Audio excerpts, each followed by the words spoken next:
When people think about belly fat, attention is often placed on appearance. The discussion usually revolves around clothing sizes, body image, or weight loss goals.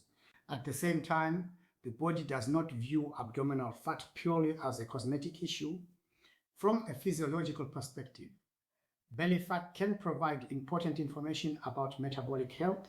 In this discussion, attention will be given to why abdominal fat behaves differently from other fat stores, how it relates to insulin resistance, and why its significance extends beyond appearance. Let us begin with a simple observation.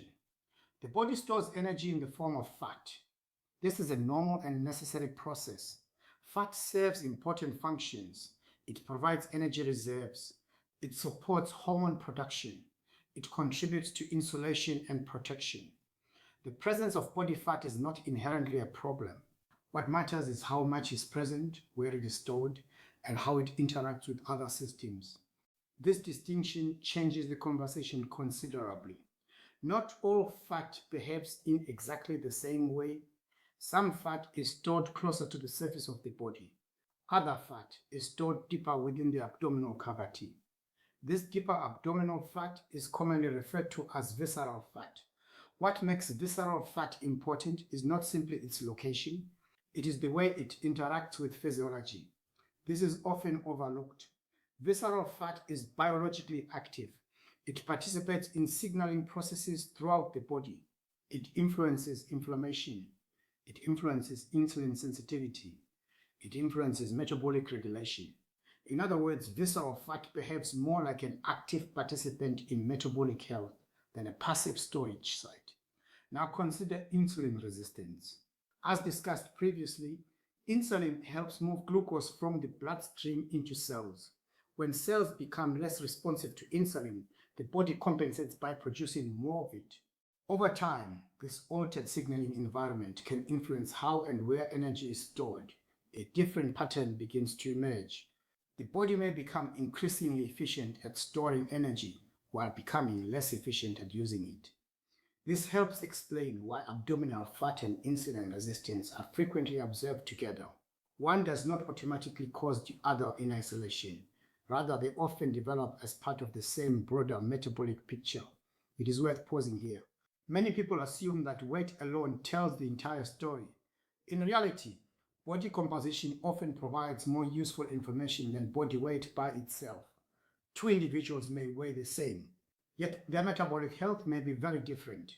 The amount of muscle they carry may differ. The distribution of body fat may differ. Their levels of physical activity may differ. Their insulin sensitivity may differ. This is where the focus shifts. The conversation moves away from weight alone and toward metabolic function. Now, another aspect deserves attention. Visceral fat is often associated with chronic low-grade inflammation. Unlike acute inflammation, which helps the body respond to injury or infection, low-grade inflammation may persist quietly over long periods. This ongoing signaling can influence multiple systems. What starts to emerge is a more interconnected picture of health. Metabolism, inflammation, energy regulation, and insulin sensitivity do not operate independently. They influence one another continuously. This holds more significance than it may initially appear. When health is viewed through this broader lens, abdominal fat becomes more than a matter of aesthetics. It becomes one indicator within a larger metabolic system. Now, this does not mean that abdominal fat should be viewed with fear. Fear rarely supports sustainable change. Understanding is more useful. The goal is not simply reducing fat. The goal is improving the systems that influence fat storage and utilization. Nutrition influences those systems. Movement influences those systems. Sleep influences those systems. Stress influences those systems. Muscle mass influences those systems. Over time, consistent support across these areas can improve metabolic flexibility and overall health. This changes how progress is measured. Rather than focusing exclusively on short-term weight changes, attention can be directed toward long-term improvements in system function. Energy levels may improve, movement may become easier, blood sugar regulation may improve, recovery may improve. These outcomes often reflect meaningful physiological change. Let this sit for a moment. The body is not simply responding to one meal, one workout, or one decision. It responds to patterns repeated over time. Abdominal fat often reflects those patterns. When patterns change consistently, the body begins to adapt. This brings us back to the central idea. Belly fat is more than a weight problem. It can provide insight into how metabolic systems are functioning. Understanding this creates a calmer and more informed approach to health. Rather than focusing only on appearance, attention can be directed towards supporting the systems that influence long-term well-being.